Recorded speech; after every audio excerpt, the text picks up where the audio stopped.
नमस्कार साथियों।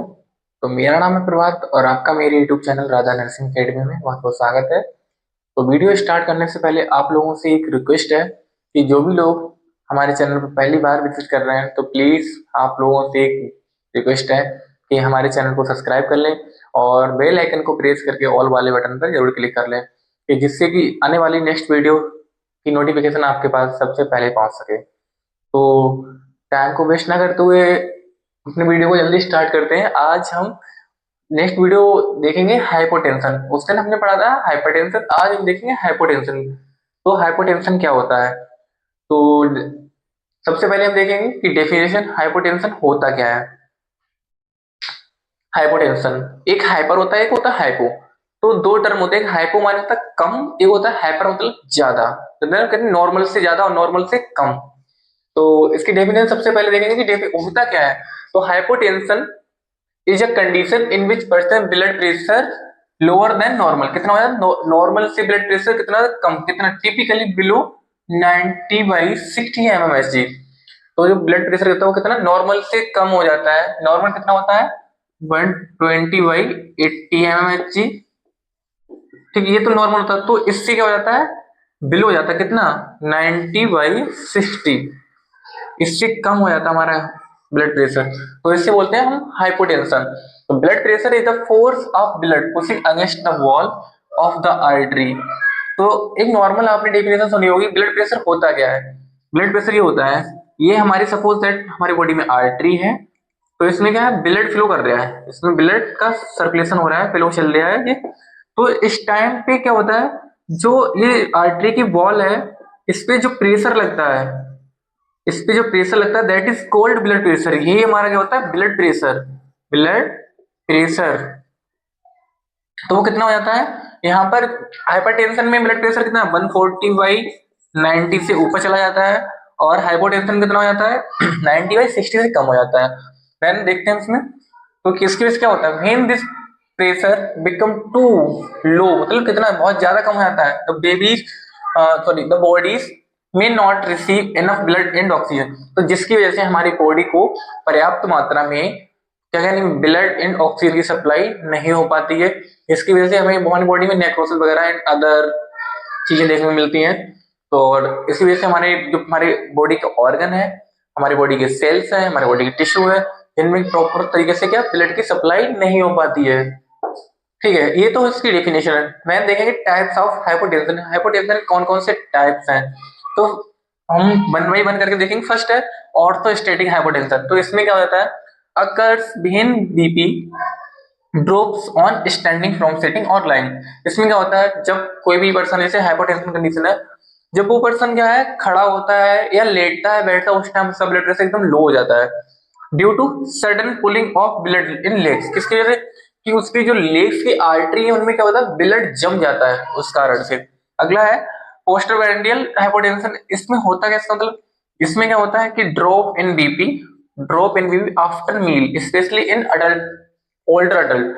जब खा इसमें क्या होता है, जो हमारा पोस्ट प्रेंडियल हाइपोटेंशन होता है, इसमें क्या होता है जब ओल्ड अडल्ट जो लोग होते हैं वो खाना खाने के बाद उनका क्या होता है बीपी डाउन हो जाता है, लो हो जाता है। थर्ड है न्यूरली मीडिएटेड हाइपोटेंशन। इसमें क्या होता है? इसमें होता है occur after standing for long period. ये हमें जब देखने मिलता है एक लंबे टाइम से हम क्या है खड़े हैं, बहुत काफी टाइम हो गया हम खड़े हैं, खड़े उसके बाद हमारा बीपी क्या है सडन डाउन हो जाता है, एकदम लो होने लगता है। एक होता है फोर्थ, इसे बोलते हैं सीवियर हाइपोटेंशन या शॉक। सीवियर हाइपोटेंशन या शॉक, तो इसमें क्या होता है, तो ठीक है ऐसे very low BP due to life threatening causes. इसकी वजह से क्या है, एक लाइफ थ्रेटनिंग कॉज है लाइक ब्लीडिंग, डिहाइड्रेशन, सेप्सिस और हार्ट फेलियर जैसी कंडीशन देखने को मिल सकती हैं। देन देखेंगे हम कॉजेज ऑफ हाइपोटेंशन। तो फर्स्ट है डिहाइड्रेशन। जब हमारी बॉडी से बहुत ज्यादा मात्रा में फ्लूइड लॉस होता है तो कंडीशन कैसी होती है? डिहाइड्रेशन। ठीक है, अगला है ब्लड लॉस हो रहा है, इसकी वजह से क्या हो सकता है? हाइपोटेंशन हो सकता है, क्योंकि हमारी बॉडी में पर्याप्त मात्रा में ब्लड है नहीं जो कि अगर फ्लो कर सके। एंड हार्ट प्रॉब्लम जैसे कि ब्रेडिकार्डिया। ब्रेडिकार्डिया मतलब होता है डिक्रीज हार्ट रेट। ब्रेडिकार्डिया मतलब होता है decrease heart rate. Then MI यानी मायोकार्डियल इंफार्क्शन और हार्ट फेलियर जैसी कंडीशन की वजह से हो सकता है। अगला है एंडोक्राइन डिसऑर्डर, जैसे कि हाइपोथायरॉयडिज्म हो गया, ठीक है, जितनी भी एंडोक्राइन डिसऑर्डर की डिजीज हो उसकी वजह से हो सकता है। अगला है मेडिकेशन। मेडिकेशन जैसे डायरेटिक ले रखा हो, पेशेंट डायरेटिक ले रहा हो, ठीक है, एंटी हाइपरटेंसिव ड्रग का यूज कर रहा हो, एंटी डिप्रेसेंट ले रहा हो, ठीक, इस कारण भी हो सकता है। अगला है सीवियर इन्फेक्शन, जैसे कि सेप्टिक शॉक हो सकता है। सीवियर इन्फेक्शन मतलब एक ऐसी कंडीशन है बहुत ज्यादा बॉडी में इन्फेक्शन फैल गया, उसे बोलते हैं सेप्टिक शॉक। अगला है नेक्स्ट लास्ट कॉज है न्यूट्रिशनल डिफिशियंसी। इसमें विटामिन B12 क्या है, कभी कमी से क्या हो सकता है, हाइपोटेंशन जैसी कंडीशन देखने को मिल सकती है। अब हम देखेंगे sign and symptom. Sign and symptom में जैसे डिजीनेस हमें देखने को मिल सकती है, ठीक है, ब्लड विजन धुंधलापन दिखने लगा, फटीग यानी कि थकान होने लगती है, नोजिया आने की मतलब फीलिंग ऑफ वोमिटिंग। अगला है कोल्ड कॉम्बी स्किन, जो हमारी स्किन है वो कैसे एकदम ठंडी सी हो जाएगी, ठीक है। और रैपिड सॉइल ब्रीथिंग, वो कैसा है, बहुत तेज तेज सांस लेगा, मतलब आधी अधूरी सांस लेता है इसमें, अरे अरे मतलब आधी अधूरी सांस लेगा इसमें। और ये अगला है वीक रैपिड पल्स, जो उसकी पल्स है वो बहुत तेज होगी बट वो कैसी होगी, आधी होगी, रैपिड मतलब होगी, मतलब कैसे वीक कमजोर होगी पल्स। अगला है कंफ्यूजन, लास्ट टाइम हो सकता है पेशेंट इन केस ऑफ अगर अगर सीवियर हाइपोटेंशन हो उस टाइम उसे कंफ्यूजन हो सकता है, यानी मेमोरी में प्रॉब्लम होने हो सकती है। लास्ट देखिए हम डायग्नोस्टिक टेस्ट यानी क्या क्या टेस्ट करा सकते हैं, तो ब्लड प्रेशर मेजरमेंट हम करते रहेंगे पेशेंट का, ठीक है, ऑर्थोस्टैटिक वाइटल साइन चेक करेंगे, ईसीजी कराएंगे, इलेक्ट्रोकार्डियोग्राम, ठीक है। एक अगला टेस्ट कराएंगे ब्लड टेस्ट, जैसे इसमें सीबीसी, इलेक्ट्रोलाइट चेक, इलेक्ट्रोलाइट हम चेक करेंगे, ठीक है, सोडियम पोटेशियम, ठीक है, सोडियम हो गया, पोटेशियम हो गया, कैल्शियम हो गया, मैग्नीशियम हो गया। अगला है echocardiography, if cardiac cause suspected. Echocardiography किससे करा रहे हैं, जिससे हमें पता लग सके कि किसी हार्ट प्रॉब्लम की वजह से तो नहीं हो रहा है। अब हम नेक्स्ट देखेंगे मैनेजमेंट। तो मैनेजमेंट को हम नेक्स्ट पेज पे देखें। अब हम नेक्स्ट देखेंगे मैनेजमेंट, कि मैनेजमेंट क्या होता है, हाइपोटेंशन का मैनेजमेंट। तो सबसे पॉइंट वाइज पॉइंट देखेंगे। फर्स्ट है फ्लूइड, कि आईवी फ्लूइड और oral hydration to increase fluid volume. तो हम क्या करें, जितना हो सके उस ज्यादा से ज्यादा जो पेशेंट है हाइपरटेंशन कंडीशन वाला, उसे हम ज्यादा से ज्यादा क्या करेंगे, फ्लूइड देने की कोशिश करें, चाहे वो ओरली हो सकता है या आईवी फ्लूइड के थ्रू हो सकता है। देन सेकेंड है मेडिकेशन, पेशेंट को हम मेडिकेशन देंगे, जैसे कौन कौन सी है, फ्लूट्रोकॉर्टिसोन है और मेट्रोड्रिन है। इसका फंक्शन क्या है, to help raise blood pressure, ये हमारे ब्लड प्रेशर को क्या करेगी, मेंटेन करने में हेल्प करेगी। देन थर्ड क्या है, लाइफ स्टाइल चेंजेस के लिए हमको मतलब क्या पेशेंट का हम लाइफ स्टाइल चेंज करने के लिए बोलेंगे, तो हम पेशेंट को सजेस्ट करेंगे कि आप थोड़ा सॉल्ट इंटेक थोड़ा ज्यादा कीजिए, ड्रिंक मोर फ्लूइड, आप ज्यादा पानी पीजिए, मतलब जैसे लिक्विड फॉर्म में ज्यादा मतलब ज्यादा चीजें लीजिए आप।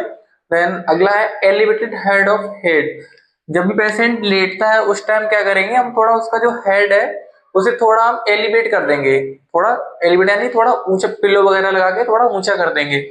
देन लास्ट क्या है, avoid standing for long period, हम पेशेंट से बोलेंगे आप ज्यादा देर तक खड़े ना हो एक लॉन्ग स्टैंडिंग पे, मतलब हो सकता है मतलब अगर आप 5 मिनट खड़े हो गए फिर बैठ जाए फिर वैसे खड़े हो जाए, लेकिन थोड़ा रुक रुक के रेस्ट लेके बीच में। लास्ट है इमरजेंसी मैनेजमेंट। इमरजेंसी मैनेजमेंट में हम क्या करेंगे, फर्स्ट है कि एबीसी को हम सपोर्ट करेंगे, एबीसी मतलब airway breathing and circulation, patient का सही है उस पर हम क्या करेंगे, सपोर्ट करेंगे। देन आईवी फ्लूइड हम रैपिडली यानी ज्यादा देने कैसे करें, चाहे वो आईवी फॉर्म में हो या ओरल फॉर्म में हो। अगर पेशेंट को नीड है ऑक्सीजन की तो हम ऑक्सीजन थेरेपी प्रोवाइड कराएंगे। और लास्ट क्या है, कंटिन्यूअस मॉनिटरिंग करेंगे पेशेंट के, हम जितने जो ब्लड प्रेशर है उसमें कोई सुधार आया या नहीं, तो कंटिन्यूअस मॉनिटर भी करेंगे। तो आई होप, मुझे लगता है कि हाइपोटेंशन क्लियर हो गया होगा सबका।